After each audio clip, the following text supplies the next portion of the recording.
TaskFlow has a secure, validated API, but right now anyone can call it. Anyone can read any task, create tasks, delete them. There's no concept of a user, no login, no protection. That's the job of authentication, proving who someone is before you let them in. It's one of the most important and most misunderstood parts of backend development. Get it wrong and you leak accounts, leak data, or let attackers impersonate your users. In this video, you'll learn the difference between authentication and authorization.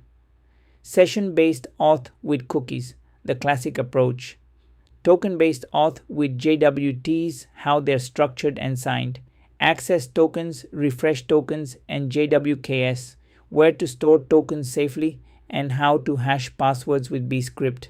By the end, TaskFlow will have a complete auth flow, register, login, protected routes, and token refresh.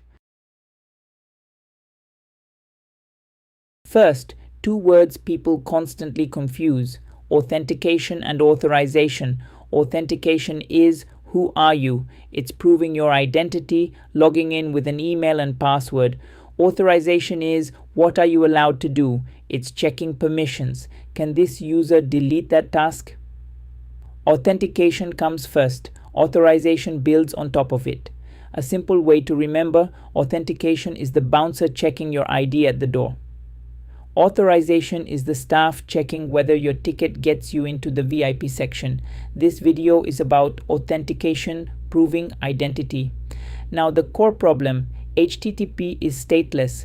Every request is independent. The server doesn't remember you between requests. So after you log in once, how does the server know it's still you on the next request? The answer is a credential the client sends with every request, something the server can verify.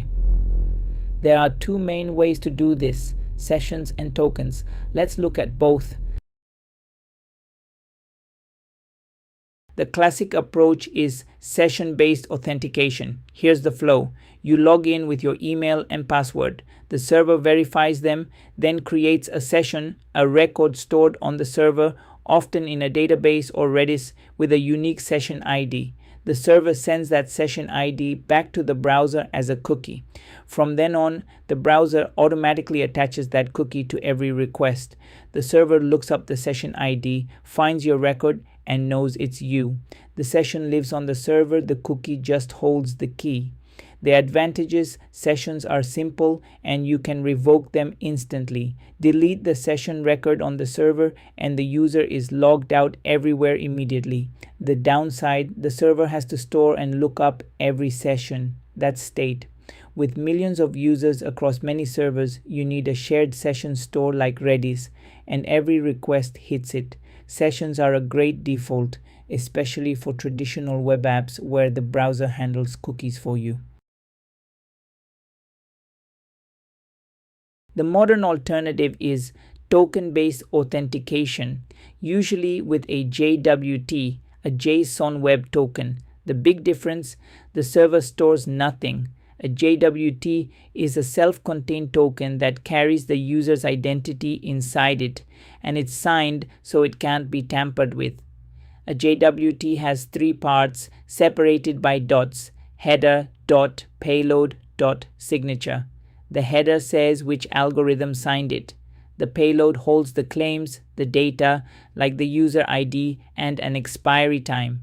The signature is the cryptographic proof. Important: the payload is encoded, not encrypted. Anyone can read it, so never put secrets in a JWT. When a request comes in, the server checks the signature using its secret key. If it's valid, the server trusts the payload. No database lookup needed. That's the power of JWTs, stateless verification that scales effortlessly. Signing comes in two flavors. HS256 uses one shared secret to both sign and verify. Simple, good within a single service. RS256 uses a private key to sign and a public key to verify, so other services can verify tokens without holding the secret. That's where JWKS comes in. The JSON Web Key Set, a public endpoint that publishes the public keys so any service can fetch them and verify your tokens.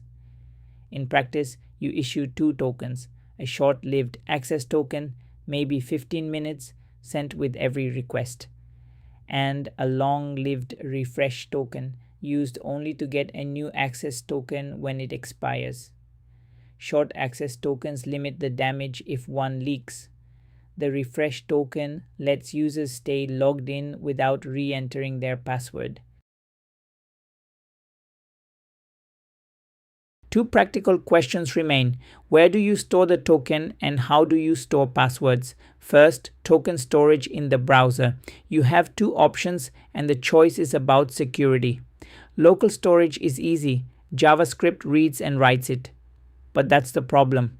If an attacker lands any cross-site scripting on your page, their script can read local storage and steal the token.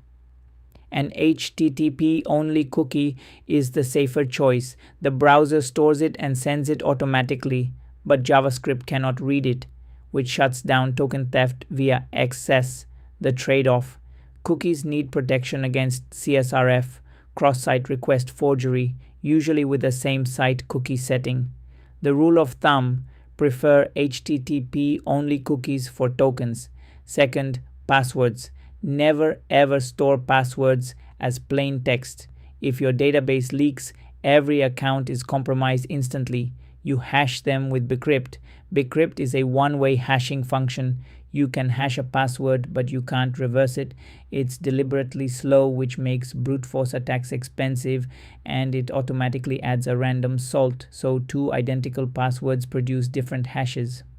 On login, you hash the incoming password and compare it to the stored hash. You never store or even see the real password.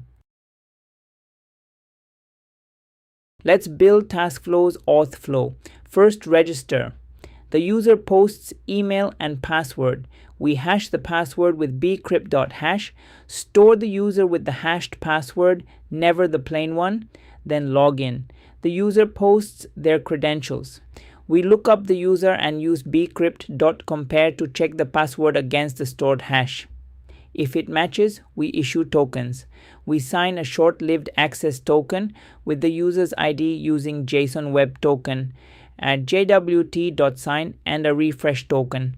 The access token goes back to the client, ideally in an HTTP-only cookie. Next, protected routes. We write an Auth middleware, exactly the kind we built 2 videos ago. It reads the token, verifies it with JWT.verify, and if valid, attaches the user to rec.user and calls next. If not, it returns 401 unauthorized. We apply it to every route that needs a logged in user. app.use/API/tasks require auth. Finally, token refresh. When the access token expires, the client sends its refresh token to a refresh endpoint, which verifies it and issues a fresh access token, so the user stays logged in seamlessly. Register, log in, protected routes, refresh. TaskFlow now knows exactly who is making every request. Let's recap. Authentication is who you are. Authorization is what you can do. Session-based auth stores state on the server and hands the browser a cookie, simple and instantly revocable. Token-based auths with JWTs is stateless and scales. Assigned header, payload, and signature the server verifies without a lookup. Use short access tokens with long refresh tokens, HS256 or RS256 and JWKS to share public keys. Store tokens in HTTP-only cookies, not local storage, and always hash passwords with bcrypt. TaskFlow now has register, login, protected routes, and refresh. In the next video, we go deeper into authorization with OAuth 2 and third-party login, signing in with Google and GitHub. See you in the next one.